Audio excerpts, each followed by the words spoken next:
Hello everyone, এটা হচ্ছে আমার ফার্স্ট ব্লগ। জানি না কেমন হবে, তো যদি কোনো ভুল হয়ে থাকে প্লিজ তোমরা আমাকে মাফ করে দিও। তো যেহেতু আমাদের গ্রামে মনসা পুজো হচ্ছে 17ই সেপ্টেম্বর, তো দেখো আমি বেরিয়ে গেছি পুজোর প্রসাদ নিয়ে, কারণ যেহেতু আমি উপোস করেছিলাম। এই দেখো যেতে যেতে অবশ্য আমরা মন্দিরে পৌঁছেও গেছি।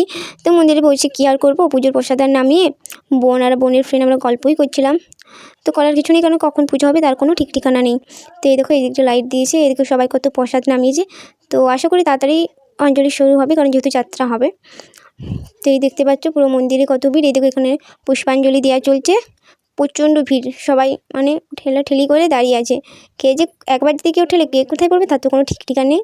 এই তো পুষ্পাঞ্জলি শেষ হলো, দেখতে পাচ্ছ 11:34। এই তো প্রণাম টনাম করে প্রসাদ নিয়ে এই দেখো এবার বাড়ি থেকে যাবো, যেহেতু অনেকটা লেট হয়ে গেছে, তাই না? তো চলো আমরা বাড়ি গিয়ে তোমাদেরকে পুরো ভিউটা দেখাই। এই দেখো পুরো ভিউটা দেখতে অবশ্যই ফাঁকা হয়ে গেছে, কারণ পুষ্পাঞ্জলি দিয়ে অনেকে বাড়ি চলে গেছে। কারণ সারাদিন যেহেতু উপোস করে আছে, আবার যাত্রা হবে, সবাই দেখতে আসবে খেয়ে দিয়ে। তো তার জন্যই এখন মন্দিরটা পুরোটাই ফাঁকা হয়ে গেছে। আবার একটু পরে আবার ভিড় হবে। তো এই দেখো আমরা বাড়ি চলে যাচ্ছি। তো চলো বাড়ি যাই। এই তো বাড়ি যাচ্ছি, বাড়ি যেতে রাস্তাতে পৌঁছে গেছি।